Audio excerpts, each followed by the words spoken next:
केरवा तड़का के मरनी बगसर में आके रवा तड़का के मर गौतम नारी अहिल्या के तरनी गौतम नारी अहिल्या के तनि देखी रघुनाथ जी हमारी ओरिया तनि देखी रघुनाथ जी हमारी ओरिया तनि ताकी रघुनाथ जी हमारी ओरिया तनि ताकी रघुनाथ जी हमारी श्रीमन नारायण नारायण नारायण श्रीमन नारायण नारायण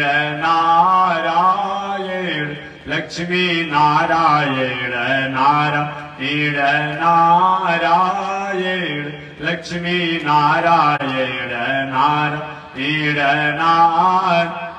बोलिए श्री लक्ष्मी नारायण भगवान की। श्री भाष्यकार भगवान श्री रामानुजाचार्य स्वामी जी महाराज की। श्री प्रतिवाद वेंकटाचार्य स्वामी जी महाराज की।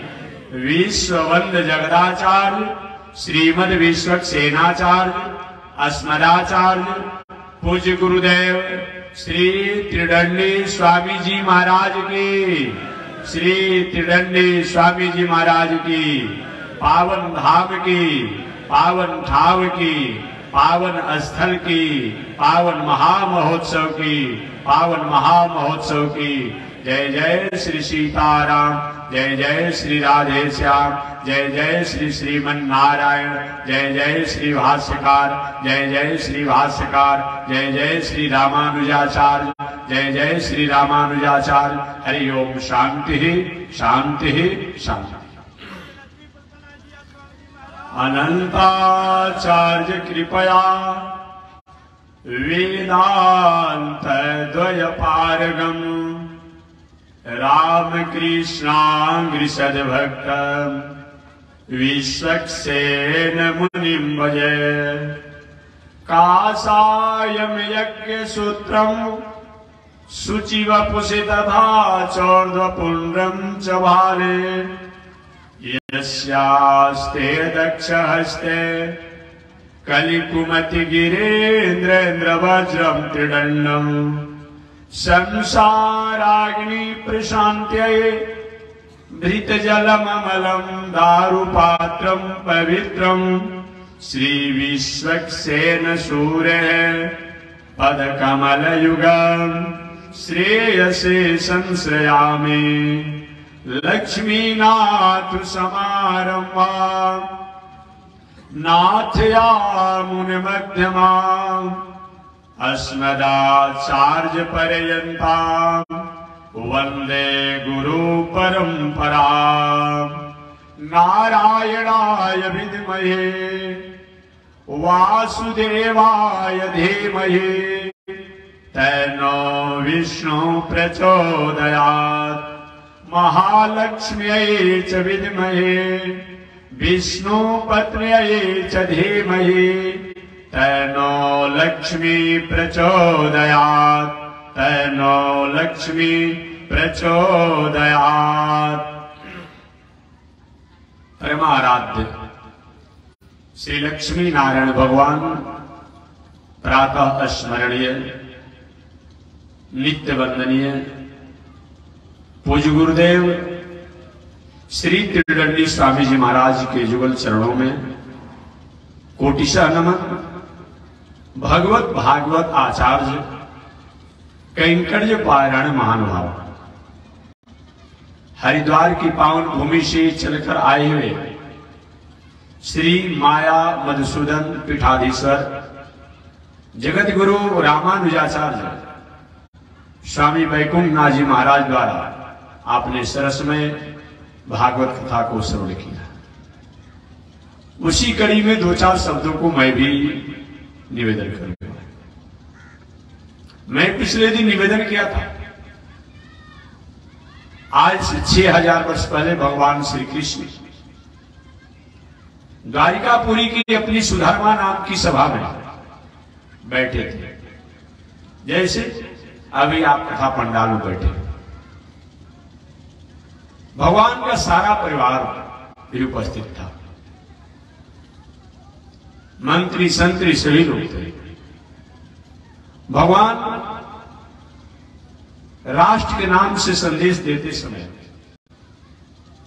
मानव के नाम से संदेश देते समय, परिवार के नाम से संदेश देते समय कहा कि हे महानुभाव, जीवन में धन, पद, रूप, वैभव, ऐश्वर्य, कीर्ति जितनी बढ़े उसी अनुपात में, उसी अनुसार संस्कार, सभ्यता, आचरण होनी चाहिए। यदि किंचित ऐसा नहीं होता है, जो भी हमारे जीवन में धन, पद, प्रतिष्ठा होगा, उस अनुपात में संस्कार अगर न हो, सभ्यता न हो, संस्कृति नहीं हो, बस साधन और संसाधन जीवन के लिए बोझिल बन जाता है, बोझ बन जाता है।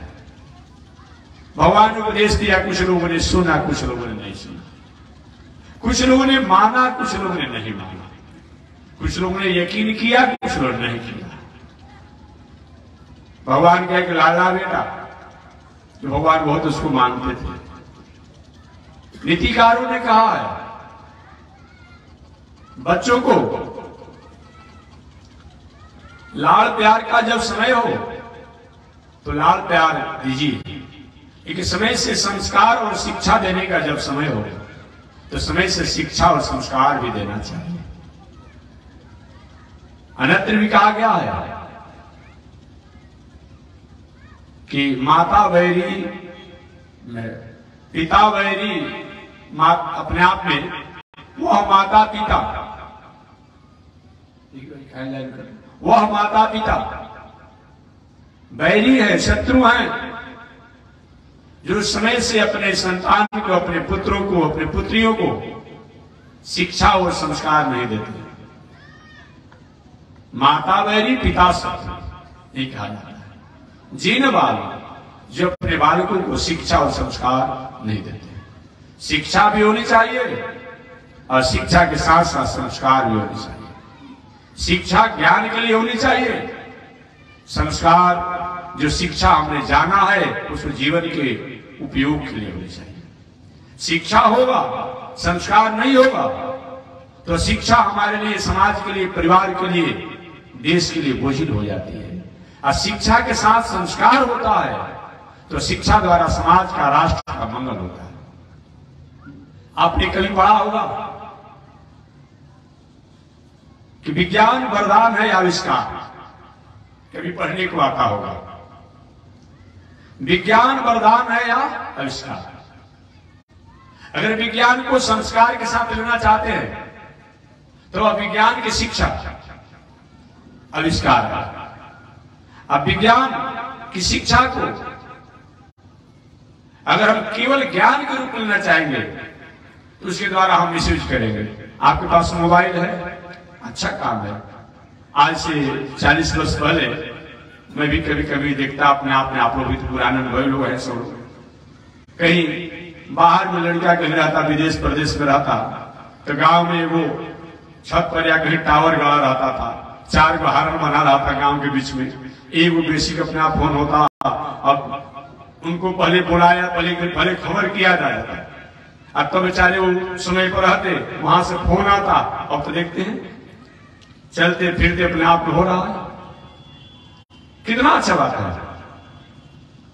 आज दिन है कि हजारों किलोमीटर की दूरी पर रहने वालों से हम पल पल भर बात कर ले रहे हैं, अच्छी बात है। लेकिन इसका मिसयूज क्या करते हैं, इस पर जो नई चीज वही अपने आप लेकर के समाज, राष्ट्र को उथल पुथल करने के बाद जो भड़काऊ बात लेकर के हम समाज को जो अपने आप विकृत कर दे रहे हैं, ये क्या है, विनाश का कारण, बिना काम का विस्फोट फैला देना है। इसलिए विज्ञान आविष्कार है, ठीक है, वरदान है। अभिशाप कैसे है, सलाई का तिल्ली है, लाइटर है, इससे हम दीप जलाएंगे, इससे अपने आप में चूल्हा जलाएंगे और काम करेंगे। वही सलाई के तीली को ले जाकर किसी खेत में बार देते कि हमने बारने के लिए अपने आप इसका आविष्कार हुआ है। ठीक बात है, उसका हुआ है, लेकिन जो 4 महीना से श्रम करके खेती किया गया, उसमें बिना कृषक के समझे, अपने आप किसान के समझे आप तीली बारते हैं तो विनाश नहीं कर रहे हैं। विज्ञान वरदान है, लेकिन शिक्षा के साथ संस्कार अगर नहीं है तो अभिशाप बन जाता है। इसलिए शिक्षा होनी चाहिए। एक वो शिक्षा जब हमारे पास संस्कार होता है तो शिक्षा पर संस्कार का अंकुश होता है। केवल शिक्षा हो संस्कार नहीं हो, वो शिक्षा निरंकुश हो जाता है, और निरंकुश होकर के उसके द्वारा हम दूसरे को कहीं की कष्ट ही पहुंचाते हैं। इसलिए जीवन में होना ही चाहिए शिक्षा। भगवान श्री कृष्ण उपदेश दिए, कुछ बालक सुने कुछ नहीं सुने, कुछ माने कुछ नहीं माने। भगवान ने क्या ये मानो हे पुत्रों, उनमें से एक था लाडला बेटा भगवान श्री कृष्ण का, जिसका नाम था सांब, जो जामवती का पुत्र था, बहुत सुंदर था। भगवान श्री कृष्ण उसको बहुत मानते भी थे। सामने का पिताजी उम्र भी आपकी ढल चुकी है और रात दिन आप संतों की चर्चा करते रहते हैं। संत हमारे मुकुटमणि, हम संतन के दास। अब आपको कोई काम धंधा नहीं है क्या? कौन बोल रहा है? देखिए, जब कभी अपने लोगों द्वारा ऐसी बात सुनने को मिलती है, मन में उदासी हो जाती है। इसी से जुड़ा हुआ एक आधुनिक हास्यमय कथा में सुना, तब इस कथा में आ जाऊंगा। एक बार लोहा और सोना दोनों आपस में वार्तालाप कर रहे थे। लोहा और सोना। सोना ने लोहा से कहा, अरे भाई हद हो गया, तुम भी पीटे जाते हो, हम भी पीटे जाते हैं। देखते हैं सोना कभी कारीगरी करने में बहुत पीटा जाता है, लोहा से कम पिटाई नहीं होती उसकी, तभी ना उसमें कारीगरी में कहां से निकलता है। सोना ने कहा कि तुम भी पीटे जाते हो, हम भी पीटे जाते हैं, लेकिन हम चिल्लाते नहीं हैं। वही लोहा को थोड़ा सा सोजा टेढ़ करना, तो देखिए एक हथौड़ा बजता है तो मालूम पड़ता है कि आसपास के लोगों में अपने आप पे सुनाई पड़ा, लोहा पे आवाज पड़ रही, प्रहार हो रहा है। और सोना के कारीगरी आपके बगल में होते रहेगा, पता ही आपको नहीं चलता। सोना ने कहा लोहा से, तुम भी पीटे जाते हो, हम भी पीटे जाते हैं। हमारे पे भी प्रहार होता है, तुम्हारे पे प्रहार होता है, क्योंकि जितना तुम रोते हो चिल्लाते हो उतना मैं रोता चिल्लाता नहीं। लोहा ने रोते हुए कहा, भाई देखिए इसमें अंतर है। आप जो है लोहा से पीटे जाते हैं, आप उसको बर्दाश्त कर लेते हैं, और लोहा से हम पीटे जाते हैं तो हमको बर्दाश्त नहीं होता, वो रोते रहते हैं। अपने लोगों द्वारा जब ऐसा होता है तो मन में उदासी हो जाती है। याद रखिएगा, व्यवहारिक रूप में आप कहीं प्रतीक्षालय, बस स्टैंड या रेलवे स्टेशन में जा रहे हो, भीड़ भड़का हो, कहीं अपने आप में आपको भी जाना हो, ट्रेन बहुत कम समय तक रुकती हो, अचानक कुली आया, कोई यात्री आया, बहुत बड़े प्रतिष्ठित, अरे हटो यहां से, और ढकेल करके चढ़ जाता है। थोड़ा भी अपने को अपमान आप मानते हैं, अरे भाई ऐसे क्यों कर रहे हैं, हमको भी जाना, अच्छा चलो हमको बोले चढ़ने दो, आप साइड देते हैं, चढ़ जाता, आप पीछे चढ़ते हैं, थोड़ा अपमान होता है। अब वही कहीं अपने आप पर घर हो, किसी बातों के नोक झोंक में कोई बात में लेकर के आपका बेटा, आपका भाई कहीं थोड़ा सा पाँव उठा के भाग रहा से बक बक बोलते रहते हैं। अब जीवन भर बात बोलती है क्या? जीवन भर बात बोलती है, क्यों? ये मेरा भाई है, मेरा पुत्र है, और ऐसा किया, वो जीवन भर जाती नहीं है। आज स्टेशन पर, रेलवे स्टेशन पर पुलिस ने ढकेल दिया अपने आप से, कोई औचित्य नहीं है, कोई उसका महत्व नहीं अपने आप में है, कोई हमारे स्टेटस का नहीं है, लेकिन उसको याद भी नहीं रखते हैं। हो गया, सब हो गया। वही बात को लोहा ने कहा, हम अपने लोगों द्वारा पीटे जाते हैं, इसीलिए मैं चिल्लाता हूं, लेकिन तुम लोहा द्वारा पीटे जाते हो सोना, इसीलिए तुम नहीं चिल्लाते हो, अतः हमसे बर्दाश्त नहीं होता। भगवान श्री कृष्ण अपने लाडले पुत्र शांब की बातों को सुनकर कहे, बेटा अगर तुम मेरे बातों को नहीं मानोगे, तुम लोग नहीं मानोगे, तो इसका परिणाम भी अच्छा नहीं होगा। सामने का पिताजी प्रणाम की क्या बात होती है, हमेशा आप धर्म कर्म संत महात्मा के बारे में बताते रहते, क्या हम नहीं जानते हैं? हम भी तो जानते हैं, क्या हमको बता रहे हैं आप? भगवान समझ गए। कल भी मैंने कहा था, जब तक आपका चले आप प्रयास कीजिए कि हमारे कर्मों को करने से, हमारे समन्वय से, हमारे विवेक से समाज में, राष्ट्र में, परिवार में अगर कहीं उन्नति हो रही हो, विकास हो रहा हो, तो प्रयास करना चाहिए। लेकिन प्रयास करने के बाद भी अगर सफलता न मिले तो हरि इच्छा भावी बलवान। कल मैंने बताया था, शंकर जी ने प्रयास किया सती जी को रोकने के लिए, देवी जाना तुम्हारा ठीक नहीं रहेगा, भले ही तुम्हारे पिता द्वारा यज्ञ किया जा रहा है, लेकिन तुम्हारे पिता यज्ञ तो जरूर कर रहे हैं, परंतु केवल मेरे को अपमान करने के लिए ही वो यज्ञ किया जा रहा है, अतः वहां जाना अच्छा नहीं होगा। सती जी नहीं मानी, गई और अपने पिता के ही यज्ञ में अपने जीवन को समाप्त किया। इतिहास आप जानते हैं। बहुत बावन शंकर जी विचार किया कि सो भावी मीठा हूं त्रिपुरारी, जो मैं ब्रह्मा की भावी को भी, लेखनी को भी मैं उस पर विचार करता हूं, हल्का करता हूं, दूर करता हूं। जो ब्रह्मा द्वारा, विधाता द्वारा जो भावी भाग भविष्य होता है, सो भावी मीठा हूं त्रिपुरारी, वह मैं हूं। लेकिन आज मेरी पत्नी में समझाते रह गया, तुम्हारा भावी ठीक नहीं है, तुम्हारा प्रारब्ध ठीक नहीं है, वहां जाना ठीक नहीं होगा, नहीं मानी। ऐसा नहीं। बहुत बावन शंकर जी ने पुनः ध्यान दो, ये ब्रह्मा द्वारा लेखनी की भावी होती तब तो मैं मिटा सकता था, लेकिन ब्रह्मा की लेखनी की भावी नहीं है, हरि इच्छा भावी बलवान। क्या चीज है? ये हरि की इच्छा से भावी लिखा हुआ है, इसको ब्रह्मा जी और हम मिटा नहीं पाएंगे, मिटा नहीं पाएंगे। इसलिए मनुष्य को चाहिए, मानवों को चाहिए कि हमारे अंतिम प्रयास करने के बाद भी अगर काम कहीं बन जा रहा हो तो प्रयास करना चाहिए, लेकिन प्रयास करने के बाद भी अगर काम नहीं बन रहा हो तो हरि इच्छा मान करके चुप लगा जाना चाहिए। भगवान ने ही कहा, हे दुनिया में रहने वालों, परिवार को, समाज को, घर को बढ़ाने के लिए, समझाने के लिए बहुत प्रयास करना चाहिए, लेकिन सब कुछ करने के बाद अगर हाथ कुछ नहीं लगता है तो छोड़ देना चाहिए। ये बताइए, क्योंकि जो भी हमारे घर में बूढ़ बुजुर्ग होते हैं, भगवान की कृष्ण की केवल बात नहीं है, 125 वर्ष उनकी आयु हो चुकी थी उस समय। अब सामने जीने का पिताजी शायद उम्र की प्रभाव आप पर हो गया है क्या? कहा नहीं, अपने मित्र मंडली द्वारा इशारा किया कि मेरे पिताजी पर उम्र का प्रभाव हो गया है।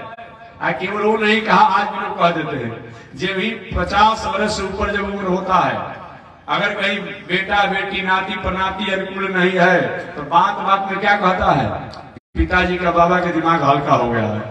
भले डॉक्टर सर्टिफिकेट नहीं दिए हो, लेकिन वो सर्टिफिकेट दे देता है। हाँ, डॉक्टर साहब सर्टिफिकेट नहीं दिए अभी, एक वो दे देता है, हल्का हो गया है। और ढेर अगर कुछ करेंगे तो झगड़ा झोड़ी तुमताम भी हो जाता है, तोड़ फोड़ भी हो जाता है।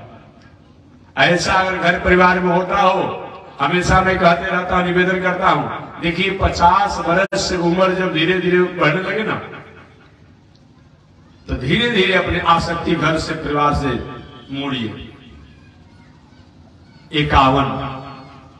51 आते आते वन को याद कीजिए। 51 मैंने 50 के ऊपर जब ही आया, वन याद है करिए।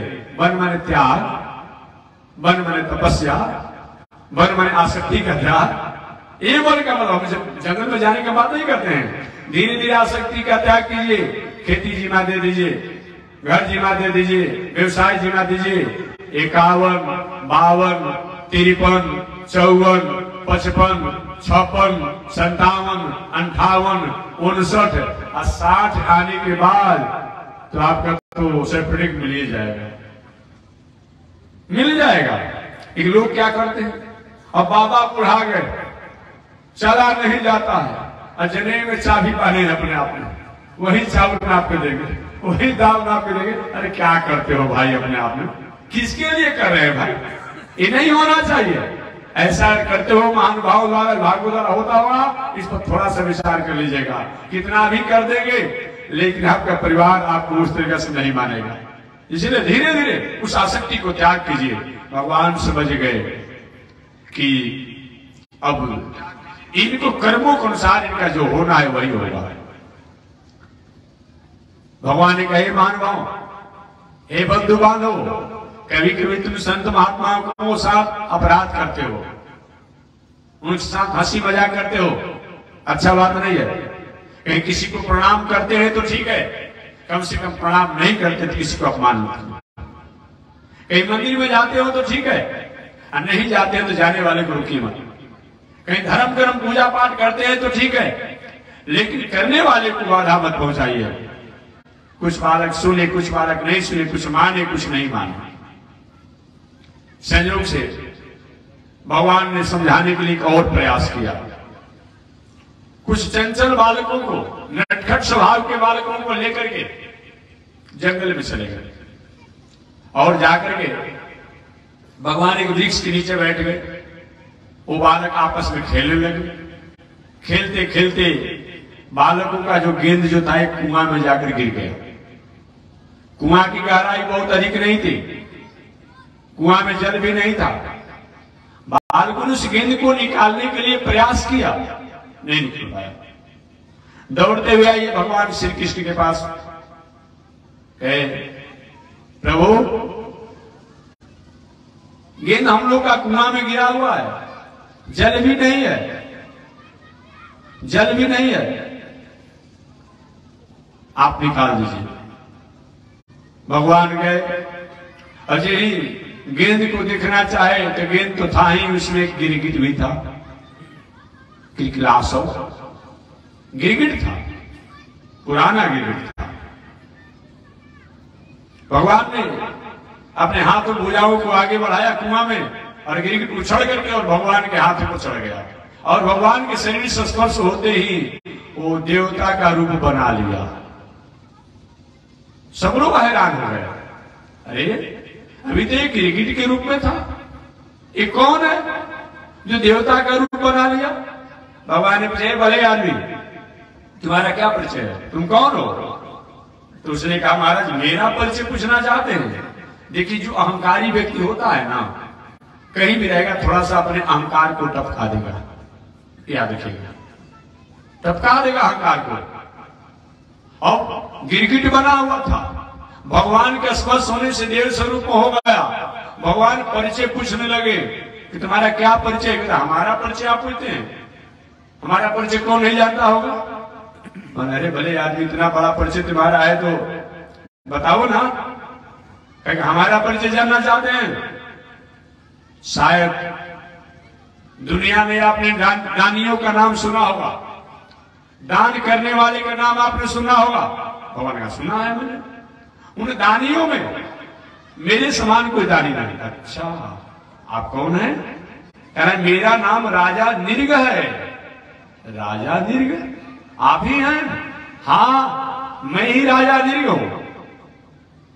अरे आप तो बहुत बड़े दानों में, आप दानियों में आपका नाम है, तो आप गिरगिट कैसे बने हुए? क्या है कि शायद आकाश के तारों को गिने जा सकता है, बालू के कणों को गिना जा सकता है, जल के बूंदों को गिना जा सकता है, लेकिन मैंने गायों का इतना दान किया, इतना दान किया कि उसकी गिनती नहीं की जा सकती है। भगवान ने कहा कि हो सकता है कहीं अनीति के धन द्वारा अपने आप खरीद करके गायों को दान किए होंगे। नहीं नहीं महाराज, धर्म से संचित, धर्म के अनुकूल जो हमारे पास धन था उसी से मैंने गाय को खरीद करके दान किया। तो भगवान श्री कृष्ण का हो सकता है कि बूढ़ी गाय हो। उपनिषद कथा आपने सुना होगा, नचिकेता जी, नचिकेता के पिता वासुदेव जो है गायों को दान कर रहे थे, उपनिषद की कथा आती है। और दान करते करते उन्होंने क्या किया कि बूढ़ी गाय को दान करने लगे। नचिकेता ने कहा कि पिताजी बूढ़ी गाय को दान मत कीजिए, लेकिन मैं करूंगा। तब नचिकेता ने तो बूढ़ी गाय को दान, तो हमको किसको दान देंगे? तो आवेश में आकर के नचिकेता के पिताजी ने कहा कि जाओ तुमको मृत्यु को दान करता हूं, मृत्यु को देता हूं। इसलिए दान भी अच्छा देना चाहिए। खेत में अगर घुना होगा, कहीं चना व गेहूं व अरहर डालेंगे, अंकुर होगा? नहीं होगा। ठीक उसी प्रकार से दान भी अच्छा देना चाहिए। कभी भी दान में खराब वस्तु नहीं देना चाहिए, याद रखिएगा, अन्यथा आपका वस्तु भी चला जाएगा, कोई मतलब नहीं होता है। दान अच्छा देना चाहिए। अच्छा पात्र को अच्छा वस्तु अगर दान दिया जाता है तो दान का बहुत बड़ा महत्व बताया गया है। इसलिए दानम दुर्गति नाशनम, दान के द्वारा हमारी कुयोग का विनाश होता है। लेकिन अच्छे पात्र को और अच्छा वस्तु दान किया जाए तब भगवान का हो सकता है। कहीं गाय तो आपने दान दिया होगा, लेकिन जिसका दूध नहीं देती होगी, आज होता है ना, लोग गाय का दूध पिएंगे, जब सेवा करने का मौका आएगा गाय दूध देना बंद करेगा तो कसाई के हाथ पर खवा देते हैं। ये कौन सा धर्म है भाई? कसाई तो कसाई है, लेकिन कसाई के हाथों में जो गाय को रस्सी जो अपने आप पकड़वा दे रहा है वो कम कसाई है क्या? आप नहीं जानते हैं कि जो गाय दूध नहीं दे रही है, बूढ़ी हो गई, ये कौन ले जाएगा? सेवा करने वाले ले जाएगा, लोग कसाई ले जाएगा। ऐसा जानने के बाद भी आपके द्वारा किया जा रहा, दोषी तो आप हैं। इसलिए गाय के हत्या करने वाला कसाई का दोष है, लेकिन गायों को ऐसे लोगों को देने वाले को भी कौन दोष नहीं है। इस पर विचार होना चाहिए। दूध आपने पिया है तो सेवा कौन करेगा? सेवा करना चाहिए, ये बताया गया। सेवा एक ऐसी सेवा है कि रोम कूपे महर से गाय के एक एक रोगा में एक एक ऋषियों का वास होता है, निवास होता है। आपने राजा रघु का नाम सुना होगा, राजा रघु का नाम आपने सुना होगा, जिस रघु राजा के ही वंश परंपरा में हमारे भगवान श्री राम आने के कारण रघुवंशी कहलाया। राजा रघु के ही वंश में बात में चलकर आने के कारण भगवान श्री राम को रघुवंशी कहा गया, राघव कहा गया। आपने सुना होगा। राजा रघु जी को प्रारंभ अवस्था में कोई संतान नहीं होता था। गायों की सेवा करके और सुंदर संतान को राजा रघु ने प्राप्त किया। इसलिए रोम कूपे महर्षि, गाय की हर रोम रोम में महर्षियों का वास होता है। मतलब गाय को केवल दूध के लिए हमें नहीं सेवा करना है, गाय इसीलिए भी सेवा करना है कि गाय एक गाय की सेवा कर दिया, मानो अनेक अनेक अनेक ऋषियों की हमने सेवा कर दिया, अनेक अनेक देवताओं की हमने सेवा कर दिया। इसलिए मैं निवेदन करना चाहता हूं, लेकिन इसमें भी विचार करना चाहिए। आपके पास अगर क्षमता है गौशाला में अपने एक गाय की सेवा करने के लिए, तो 10 लोग गाय बांध करके मत कीजिए। एक 10 लोग गाय बांध दिए हैं, न समय से उसको पानी पिलाते हैं, न उसको समय से उसका चारा देते हैं, न समय से बाहर निकालते हैं, न भीतर निकालते हैं, न इधर करते हैं, तो क्या है? ये भी दोष है, दोष है अपने आप में। कहीं कहीं मैं गौशाला में देखता हूँ क्या करता है लोग, गौशाला खोल दिया है सरकार द्वारा भी, जो मिलना है सो मिलता अपने आप में। अब नाप जो करके समय से अपने आप में क्या करेगा, उनको इतना कुटी दे देना है, इतना पानी दे देना है, बाकी दिन भर पड़ा रहे। ऐसा ना हो। अगर सही में हो अपने आप में तो गाय की सेवा करते हैं, गौशाला की सेवा करते हैं, अपने आप में चारागाह भी होना चाहिए और उसको भी हिष्ट पुष्ट रखना चाहिए। ये बताया गया है। उसको कष्ट देना, एक तो कसाई अपने आप एक दिन में मार देता है, आप उसको थपा थपा के उसको कष्ट दे रहे हैं, समय से जल नहीं पिलाते हैं, समय से उसको चारा नहीं देते हैं, उसको भोजन नहीं देते हैं, क्या दोष नहीं लगेगा? एक गाय की रखने की क्षमता हो, एक गाय की सेवा कीजिए। ये नहीं कि 10, 50, 100, 1000 गाय रखिए, सेवा नहीं हो रहा है। एक गाय की भी सेवा करने से अपने आप में परमात्मा की प्रसन्नता होती है। इसलिए रोम कूपे महर्षि, गाय की सेवा से ऋषि लोग प्रसन्न होते हैं, देवता लोग प्रसन्न होते हैं, ये होना चाहिए। तो मैं निवेदन करना चाह रहा था। भगवान ने कहा हो सकता है आपने बूढ़ी गाय दान दिया होगा, क्योंकि नहीं महाराज मैंने बूढ़ी गाय दान नहीं दिया, दुधारू गायों को दान किया, बछड़ा वाली गाय को दान किया। अच्छा, तब ये आप गिरगिट कैसे बन गए? भगवान ने पूछा राजा मिर्ग से कि महाराज की गलती हो गई। कौन सी गलती हो गई? एक मैं गाय को दान कर रहा था, उस गाय के दान करते करते एक ऐसी भी गाय को मैंने दान कर दिया जो हमारी गाय नहीं थी, लेकिन अपनी गाय समझ करके मैंने उसको दान कर दिया। तब क्या हुआ? भगवान ने पूछा तब क्या हुआ? राजा देव ने कहा कि जिसकी गाय थी मैंने अपनी गाय समझ करके गलती से उस गाय को दूसरे विद्वान ब्राह्मण को दान कर दिया, जो गाय लेकर के जा रहा था। और जिसकी गाय थी वो अपने गायों को ढूंढते हुए आ रहा था, जो गाय लेकर के जा रहा था। भाई मेरी गाय को बिना मेरे दिए तुम लेकर जाने वाले कौन होते हो? तो जिसको राजा ने कहते मैंने गाय दिया था, उसने कहा भाई ये राजा ने हमको गाय दिया है, तुम कहने वाले कौन होते हो? जिसकी गाय मैंने हमको गाय दान दिया है ना। चुप लगा।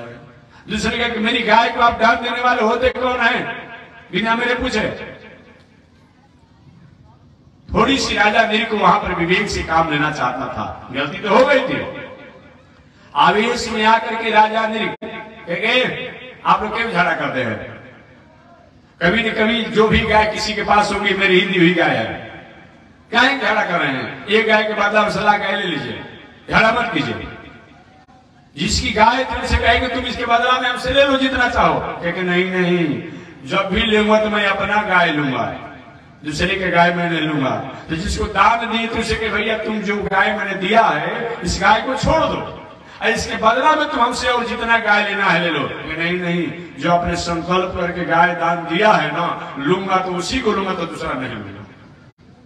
काम नहीं बना, काम नहीं बना। दोनों नाराज होकर जाओ, निर्णय करने में तुम सक्षम नहीं हो तो जाओ मर करके गिरगिट हो जाओ कि महाराज वही मैं मर करके आज गिरगिट होकर के इस कुएं में पड़ा हुआ था, आपकी कृपा हुई जो आज मेरा उद्धार हो गया। भगवान ने अपने परिवार के लोगों को उपदेश दिया, हे पुत्रों, देखा ना अनजान में गलती हो गई राजा नृग द्वारा। इतना बड़ा दानी क्योंकि थोड़ी सी गलती के कारण मर करके वह गिरगिट हो गया। तो कभी भी पंचायती संपत्ति को, कभी भी दान इत्यादि की संपत्ति को कहीं हरण नहीं करना चाहिए, अपने पास हड़पना नहीं चाहिए।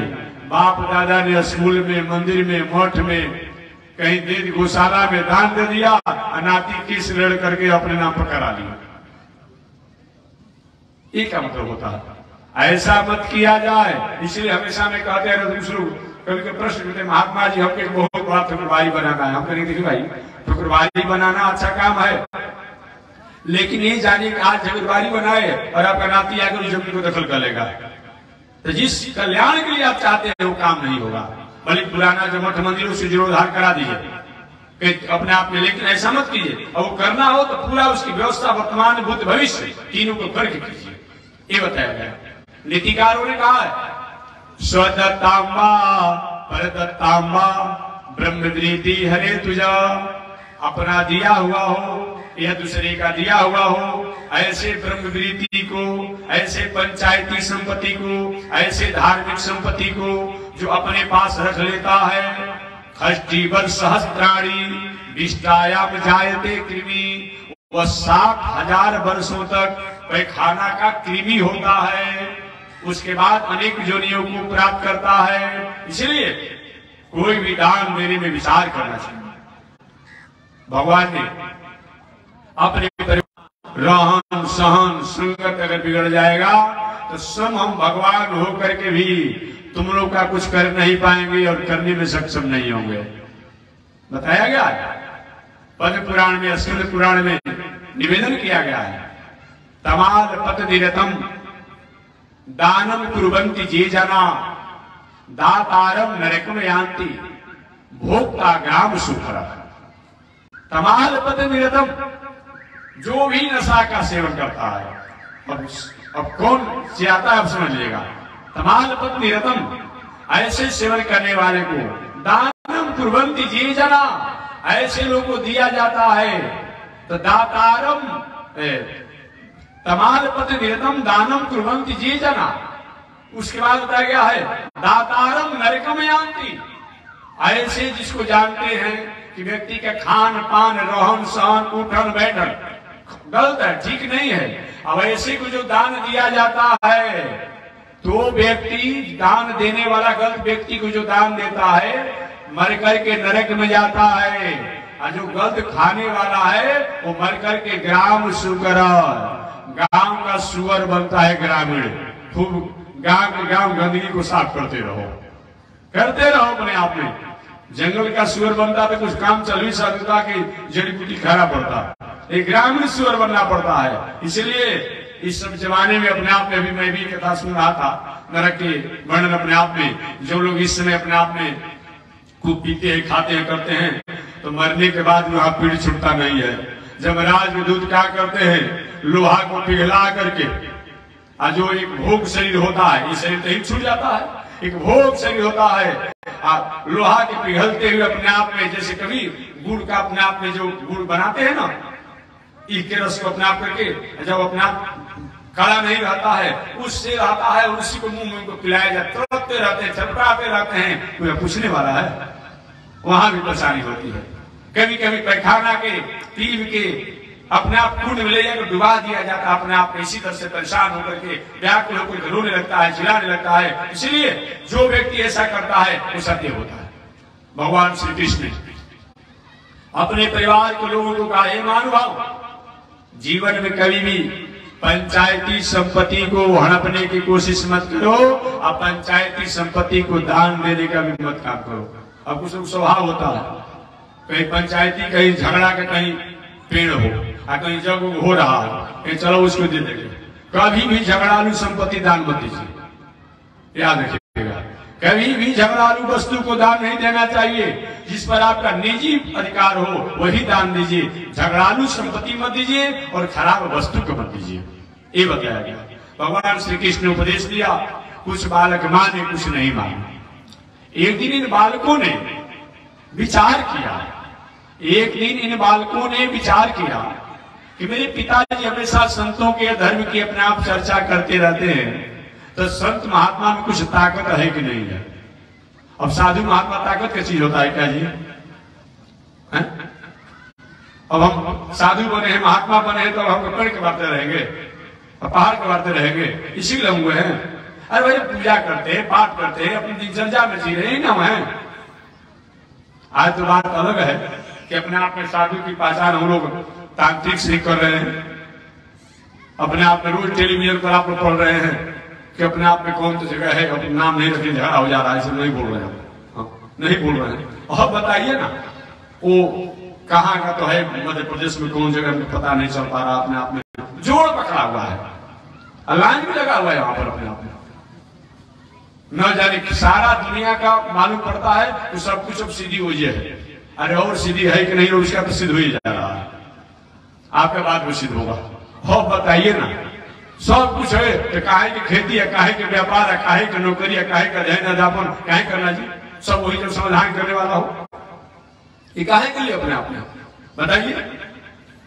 नहीं नहीं, ये जादूगरी और मराठी की बात मत बताइए। अभी मैं रास्ता में आ रहा था तो देखा कि शायद रास्ते में कहीं अपने आप में जपड़ा, कहीं था उधर देखा तो बहुत बड़ा अपने आप लगा हुआ है सर्कस, तो देखे होंगे भी अपने आप में ऐसा ऐसा सर्कस और जादू दिखाने वाला होता है, तो देखे होंगे आप लोग भी।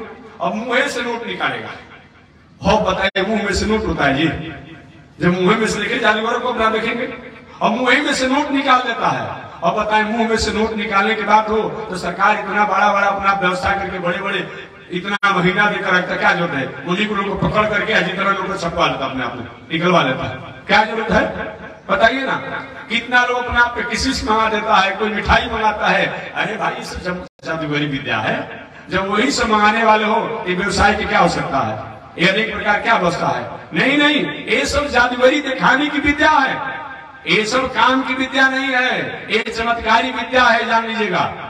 ये चमत्कारी विद्या है अपने आप में, इसे कुछ होने जाने वाला नहीं है। अगर सही में वही होता तो अपने आप में उनसे पूछा जाए, मदारियों से पूछिए जो जादूगर करता है, अरे भाई इतना जब तुम नोटियां निकालते हो, आज ही जब उसका नाटक समाप्त होता है मदारी के, बाबू 1 रुपया, बाबू 2 रुपया, बाबू 5 रुपया। अरे भले आदमी, तो तुम नोट निकाल रहा था गड्डी? देखिए, दिखाने के लिए है, इस समाज के लोगों को अपने आप में कुछ समय तक आकर्षित करने के लिए है, ये हमारे काम का चीज नहीं है।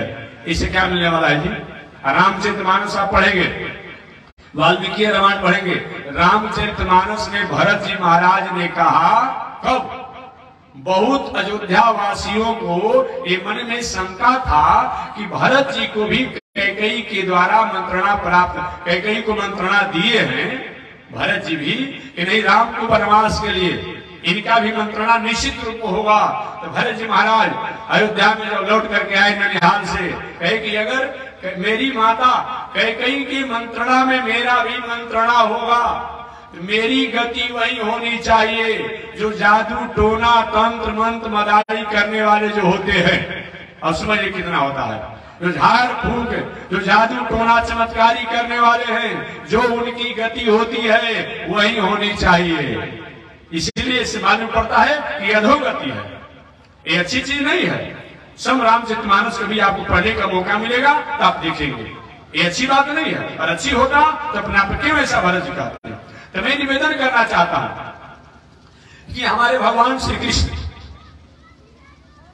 के पुत्रों ने विचार किया कि पिताजी रात दिन संत महात्माओं की प्रशंसा करते हैं, क्या संत महात्माओं में कोई ताकत होता है कि नहीं होता है? अरे ताकत यही है कि सादगी हो, सदाचार हो, संस्कृति हो, समाज राष्ट्र के अपने आप में मंगल की जो कामना में रात दिन साधना तपस्या करता हो, यही अपने आप ताकत है। और ताकत क्या करना है?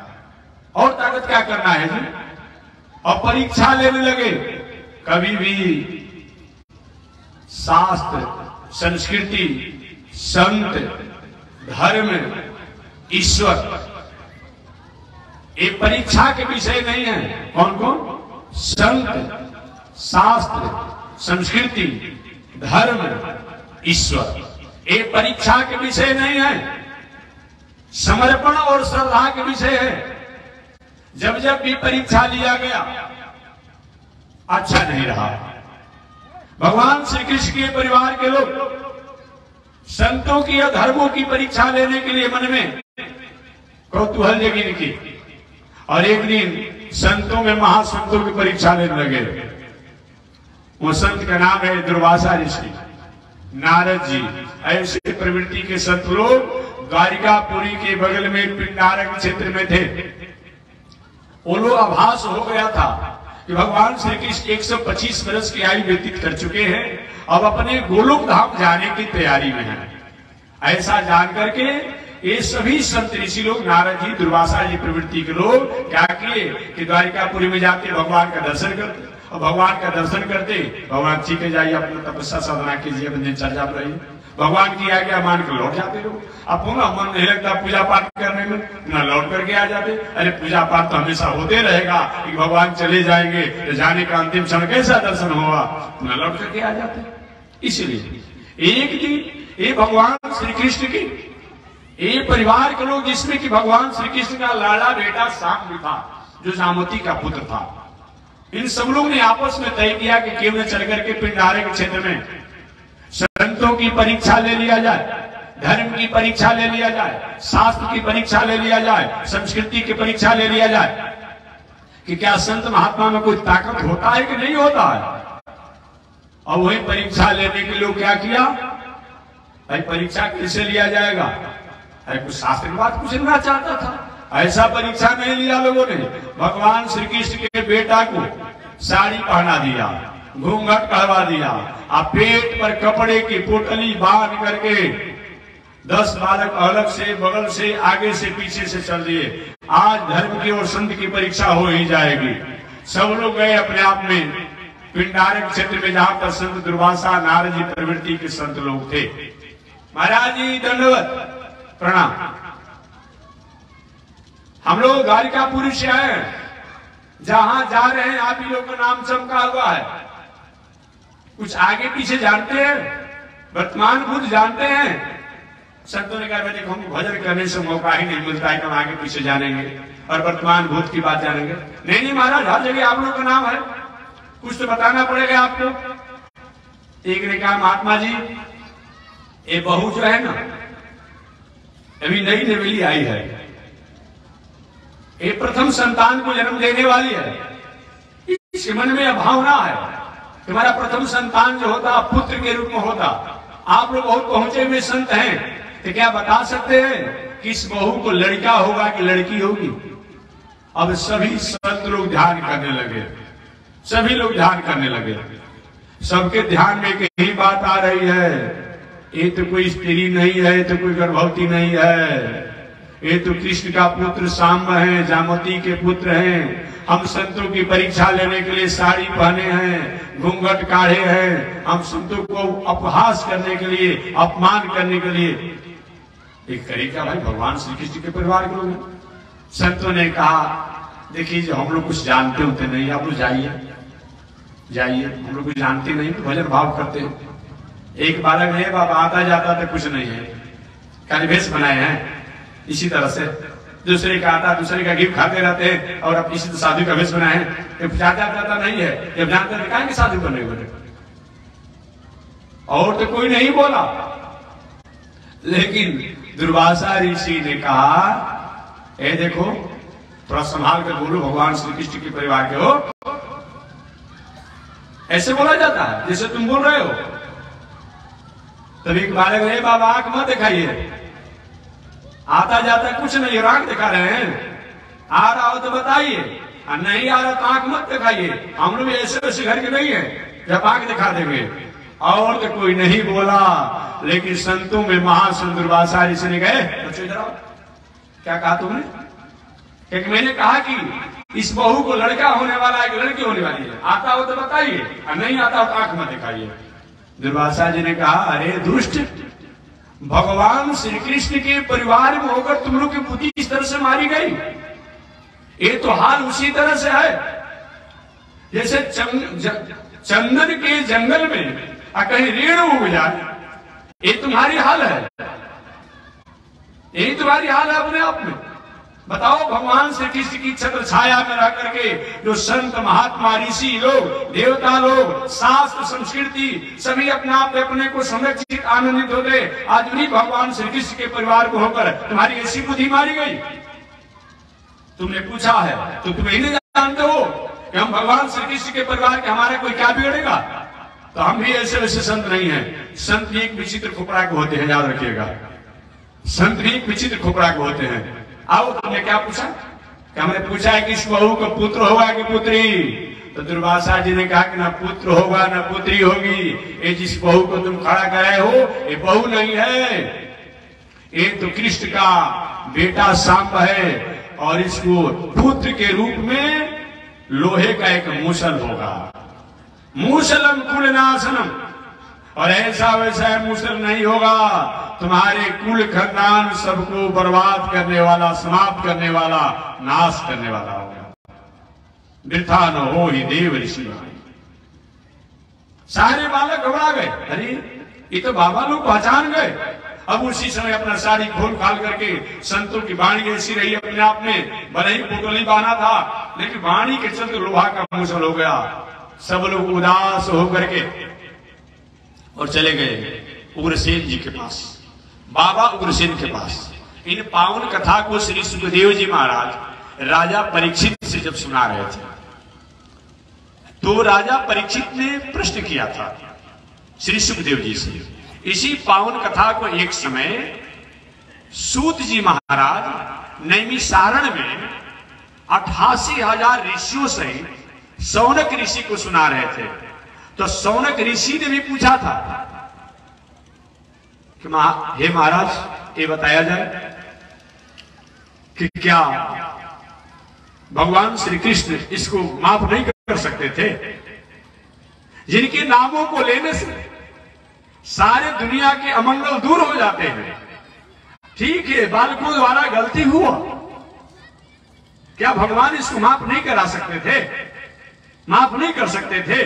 जस स्मरण मात्रेण, जिनकी स्मरण मात्र से संसार के सभी झंझट और सभी समस्याएं मुक्त हो जाती है। मंगलम भगवान विष्णु बताया गया है ना, ये सब अपने आप मंगल के भवन है। बताया गया है मंगल भवन अमंगल हारी, मंगल के भवन है, अमंगल को दूर करने वाले हैं। ऐसा नहीं कर सकते। श्री सुखदेव जी महाराज ने कहा कि नहीं कर सकते। क्यों नहीं कर सकते भाई, क्यों नहीं कर सकते? तो उन्होंने कहा इसलिए ईश्वर सत्संकल्प, क्या चीज? ईश्वर सत्संकल्प, ये भगवान श्री कृष्ण की इच्छा से ही ये ऋषियों ने साप दिया था। भगवान श्री कृष्ण सोचे कि जब मेरे कहने से, मेरे अनुशासन में मेरा परिवार नहीं है, किसी दूसरों द्वारा इनको दंड दिलाना चाहिए। घर में कभी कभी लड़का थोड़ा उदंड हो जाता है, माता पिता भाई अभिभावक के बस में नहीं रहता, गांव के बस में नहीं रहता, क्या होता है, पैसा देकर कोई थानाध्यक्ष से उनको जेल में बंद करा दिया जाता है कि उसे दिमाग ठीक हो जाएगा। नहीं मानता है तो यही ना होता है, घर में उदंड हो जाता है, पढ़ने लिखने में तो दूसरे के यहाँ विदा किया जाता है। तो भगवान सोचे कि लोग मेरे समझाने से नहीं समझेंगे, तो दूसरों द्वारा इनको अनुशासन कराना चाहिए। ये सब सुखदेव जी महाराज ने श्रीमद् भागवत महापुराण में कहा, ईश्वर सत्संकल्प, ये भगवान श्री कृष्ण के सत्संकल्प से ही दुर्वासा ऋषि इत्यादि ऋषियों ने साप दिया। अन्यथा संत को क्या मतलब, वहां से चल जाते छोड़कर स्थान, काहे को साप देते। लेकिन भगवान ने प्रेरणा दिया हृदय में, अब प्रेरणा जब दिया तो ये ऋषियों ने साप दिया। याद रखिए, अपूज्या यत्र पूज्यन्ते पूज्यानां च व्यतिक्रमा त्रीणि तत्र परिवर्तन्ते दुर्भिक्षम मरणम भयम। अपूज्या यत्र पूज्यन्ते, जहां पर अनीति अन्याय अधर्म का बढ़ावा दिया जाता हो और नीति न्याय धर्म का जहां क्रोध किया जा रहा हो, अपमान किया जा रहा हो, त्रिणी तत्व परिवर्तन्ते, वहां तीन चीज का विकास होता है। दुर्भिक्षम, दुर्भिक्ष माने सब कुछ घर परिवार में रहेगा, संस और शांति संतोष नहीं रहेगी। जहां अनीति अन्याय अधर्म से जीवन जिया जाता है, सब कुछ होने के बाद भी घर में संस नहीं होता है, संतोष नहीं होती है और शांति नहीं होती है। आज यही हो गया है, साधन तो हो गए जीवन में, ये तीन चीज का भाव हो गया। दुर्भिक्षम मरणम मृत्यु। आज तो देख रहे हैं जिनको जाना चाहिए वो अभी यहाँ पर प्रतीक्षा कर रहे हैं, और जिनको नहीं जाना चाहिए वो हमारे साथी से, हमारे सामने से गुजर जा रहे हैं। ऐसा कहीं राष्ट्र में, समाज में, परिवार में हो रहा हो तो कहीं न कहीं अपने आप जाना चाहिए। राष्ट्र में, समाज में, परिवार में कहीं अनीति अन्याय अधर्म का बोलबाला कहीं बढ़ावा दिया जा रहा हो और नीति न्याय अधर्म का कहीं न कहीं क्रोध किया जा रहा है। ये बताया गया है। अपूज्या यत्र पूज्यन्ते पूज्यानां च व्यतिक्रम त्रीणि तत्र परिवर्तन्ते दुर्भिक्षम मरणम भयम। अरे मरण तो शाश्वत है भाई, जो भी इस दुनिया में आया है मरने के लिए ही आया है। लेकिन जो अकाल मृत्यु हो रही है, अनेक प्रकार घटनाएं हो रही है, ऐसा बार बार अगर हो रहा हो समाज में, राष्ट्र में, परिवार में, देश में, तो कहीं न कहीं राष्ट्र, समाज, परिवार, राजा इत्यादि प्रजा द्वारा कहीं न कहीं अपने मार्गों से भटकने का आज एक कारण है। दुर्भिक्षम मरणम और भयम, और बार बार भय हो रहा हो। देखिए, चोर से, अपराधी से भय लगे तो अच्छा बात लगता है, लेकिन अपने लोगों से अगर भय लगने लगे, राजा को प्रजा से भय है और प्रजा को राजा से भय है। राजा को प्रजा से इसलिए भय है कि अगला बार हमको बनाएगा कि नहीं बनाएगा। अब प्रजा को राजा से इसलिए भय है कि न जाने कौन सा टैक्स और कौन सा कानून लगाकर हमको अपने आप में हमारा कौन कानून लगाकर क्या ले लेगा। दोनों भयभीत हैं। राजा प्रजा से भय है और प्रजा राजा से भयभीत है। इतना ही नहीं, डॉक्टर रोगी से भयभीत है और रोगी डॉक्टर से भयभीत है। दोनों भयभीत है। अब जब ही रोगी जाता है डॉक्टर के पास तो हो सकता है डॉक्टर तो न जाने कितना बिल बना कर दे देंगे कि घरों को बनकी करने के बाद पूरा होगा कि नहीं होगा। जबकि दोनों के समन्वय होना चाहिए, दोनों का भय समुक्त होना चाहिए। प्रजा और राजा दोनों का एक दूसरे के प्रति निर्भय होना चाहिए। डॉक्टर रोगी एक दूसरे के प्रति निर्भय होना चाहिए। डॉक्टर होता है रोगी को निर्भय करने के लिए, भाई आपको 10 मिनट रोग ठीक कर दूंगा, तो क्या करता है डॉक्टर रोगी से अपने आप भयभीत इसलिए है, हो सकता है रोग ठीक करने के बाद उतना देगा कि नहीं देगा, क्या करेगा।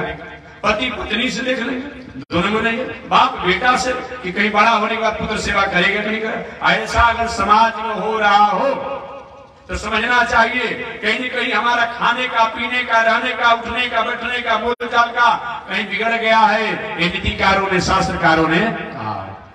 पूरे द्वारिकापुरी में उदासी हो गई सांप लगने के कारण। वहां पर श्री सुखदेव जी महाराज ने राजा परीक्षित से कहा, परीक्षित अगर सही माने में ये बालक गलती तो किए, लेकिन भगवान श्री कृष्ण के पास अगर चले जाते तो कुछ न कुछ समाधान हो जाता, कुछ न कुछ समाधान हो जाता। लेकिन उन्होंने क्या किया, भगवान श्री कृष्ण के पास नहीं गए। भगवान ने बताया था कि बेटा संत शास्त्र संस्कृति को कभी अपमान मत करो, चाहे मेरा परिवार ही क्यों न होगा उसको मैं बर्दाश्त नहीं करूंगा। लोगों ने नहीं माना था, अतः भगवान के पास नहीं गए। ये कहा गए, दादा उग्रसेन के पास गए, बाबा उग्रसेन के पास गए। अरे बाबा ने कहा क्या होता है, संत कहते रहते क्या होने वाला है। मूसल को घींच करके समुद्र में फेंक दिया गया, एरक नाम का घास हो गया। घिसा हुआ छोटा सा टुकड़ा जो लोहा का बचा था उसको भी समुद्र में फेंक दिया गया। मछली ने एक नंबर आहार समझकर निकल गई। उसी को जरा नाम का बहरिया ने मछली को जाल में फंसाया, मछली को व्यवहार में ले लिया और उसके पेट में लोहे का जो अपने आप जो भाग था उसी को अपने बाण पर सजा कर रखा, जो बाद में भगवान श्री कृष्ण के चरणों में वही बाण प्रहार किया गया। वही एरक नाम का घास जो था, एक दिन भगवान श्री कृष्ण के परिवार में बहुत बड़े यशस्वी जीव और प्रतापशाली माने जाते, प्रभावशाली बन जाते, जिनका नाम कृतवर्मा और सात्विकी था। कृतवर्मा जो पांडव पक्ष में अपने कौरव पक्ष में युद्ध किया था, सात्विकी पांडव पक्ष में किया था। दोनों शराब के लिए और शराब पी करके मत पूछिए, बताना है कभी शराबियों को भी देखकर बड़ी आनंद आता है। या तो खूब गालिए देगा, जिससे जिससे बैर होगा ना, जब शराब के मौसम हो जाएगा ना, तो जब तक अपने आप रहेगा सोचेगा अभी शराब पी कोई बोल नहीं सकता है, गाली देगा खूब अपने आप में ना। तो दूसरा शराबी क्या करता है, दूसरा शराबी ये काम करेगा कि या तो जितना जब तक रहेगा इतना धर्म के बात बतियाएगा ना, बस मत पूछिए, मंदिर के बारे में शास्त्र के बारे में बतियाएगा। और तीसरा शराबी क्या करता है, पीने के बाद या तो रिजर्व हो जाएगा, चुपचाप उसकी से बोलेगा नहीं। तीन प्रकार के शराबियों का गुण होता है, जान लीजिएगा अपने आप में। तो कृतवर्मा और सात्विकी ये दोनों शराब के लिए, और शराब जब पी लिए, कृतवर्मा जो था महाभारत संग्राम में कौरवों के पक्ष से था, सात्विकी पांडवों के पक्ष से थे। कृतवर्मा ने कहा सात्विकी, जो महाभारत संग्राम में पांडवों द्वारा किया गया वो क्षमा नहीं किया जा सकता है। कभी भी जस के अधिकारी पांडव नहीं हो सकते हैं, धर्म कभी अधिकारी नहीं हो सकते हैं। जिस महाभारत संग्राम में तय किया गया था कि कमर से नीचे प्रहार नहीं किया जाएगा, ऐसे पांडवों द्वारा दुर्योधन को कमर से नीचे जंघा तोड़ दिया गया, उनके नाम लेने पर पाप लगेगा। सात्विकी ने कहा उस कौरवों की बात करते हो तुम कृतवर्मा, जो अश्वत्थामा कह रहे हैं, अभिमन्यु, जो अभिमन्यु अभी छोटे अवस्था में थे अपने आप में, उनको मारने के लिए सभी लोग षड्यंत्र करके सभी महारथियों ने मिलकर मारा, उन्हें अपने कौरवों के नाम लेने पर पाप लगेगा। दोनों तरफ से न्याय अन्याय की बात हो रही थी। एक कहे कि कौरवों ने अन्याय किया, एक कहते पांडवों ने अन्याय किया, लेकिन थे शराब के नशा में, कहा सुनी हुआ, धारा पकड़ी हुआ, और उसके बाद बस मारपीट शुरू हो गई।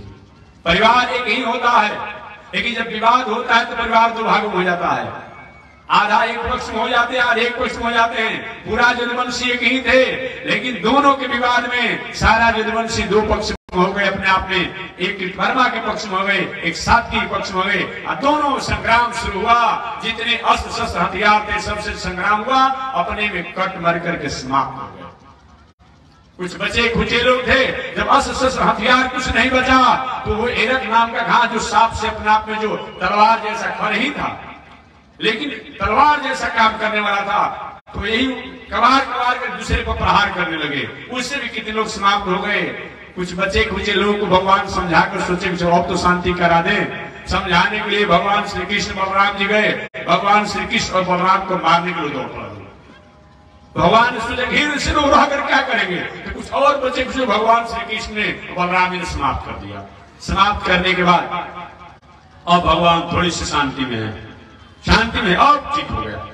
अरे भाई खेती आपने किया हो, खेती में कहीं फसल कहीं अपने आप खराब हो गया हो, क्या खेत की सफाई नहीं करते हैं? अपने ठड़ा होकर के खेतों में आग लगा नहीं लगाते हैं। आपने मकान बनाया हो, मकान कहीं क्रेक कर जाए जगह जगह पर, ठड़ा होकर तोड़वाते नहीं है।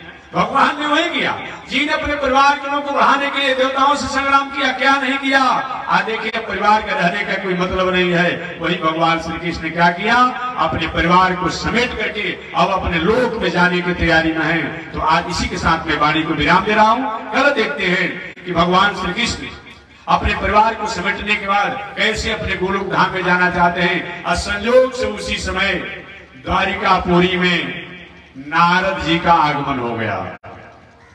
नारद जी का आगमन हो गया और नारद जी का आगमन हुआ द्वारिकापुरी में। तो नारद जी का मुलाकात सबसे प्रथम भगवान श्री कृष्ण से नहीं हुआ, बल्कि भगवान श्री कृष्ण के पिता श्री वसुदेव जी महाराज से हुआ। और श्री वसुदेव जी महाराज ने नारद जी का दर्शन करके उनका अभिनंदन किया, स्वागत किया, वंदन किया, सत्कार किया और बैठा करके प्रार्थना किया, कहे देवर्षि नारद जी, ऐसी मेरी मान्यता है, ऐसा मैं जानता हूं, बहुत दिनों तक, बहुत युगों तक तपस्या साधना करने से, यज्ञ आदि करने से, पृथ्वी की परिक्रमा करने से, तीर्थ व्रत करने से, बहुत प्रकार के साधन करने से जो पुण्य होते हैं, आप जैसे संतों के दर्शन करने से प्राप्त हो जाते हैं। अतः आप ये बताएं कि मानव के कल्याण के लिए सबसे सरल और सहज उपाय क्या है।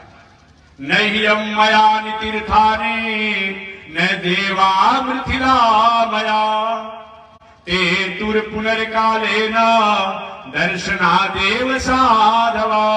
श्री वसुदेव जी कहते भगवान श्री कृष्ण के पिता श्री, हे देवर्षि नारद जी, नह्यं मया तीर्थानि, बहुत दिनों तक तीर्थों में वास करके, यज्ञ आदि करके, तीर्थ व्रत करके, गंगा स्नान करके, पृथ्वी की परिक्रमा करके जिन सुकृत को प्राप्त किया जाता है, उन सुकृत को आप जैसे संतों के दर्शन से प्राप्त होता है। ये बताइए कि गृहस्थ आश्रम में रह करके, परिवार पत्नी के साथ रह करके, बाल बच्चों के साथ रह करके, खेती व्यापार नौकरी अध्ययन अध्यापन करते हुए भी क्या परमात्मा की प्रसन्नता को प्राप्त किया जा सकता है? क्या परमात्मा प्रसन्न हो सकते हैं? अगर प्रसन्न हो होगी। आज इसी के साथ वाणी विराम अभी छोड़ देते हैं द्वारिकापुरी में हमारे भगवान श्री कृष्ण के पिता श्री वसुदेव जी को और नारद जी को द्वारिकापुरी में भी छोड़ देते हैं और शेष चर्चा अगले दिन होगी। एक बार भगवान का नाम श्रीमन नारायण लक्ष्मी नारायण, श्रीमन नारायण लक्ष्मी नारायण, श्रीमन नारायण नारायण नारायण, श्रीमन नारायण नारायण। बोलिए श्री लक्ष्मी नारायण भगवान की हरि ओम। शांति है, शांति है, शांति।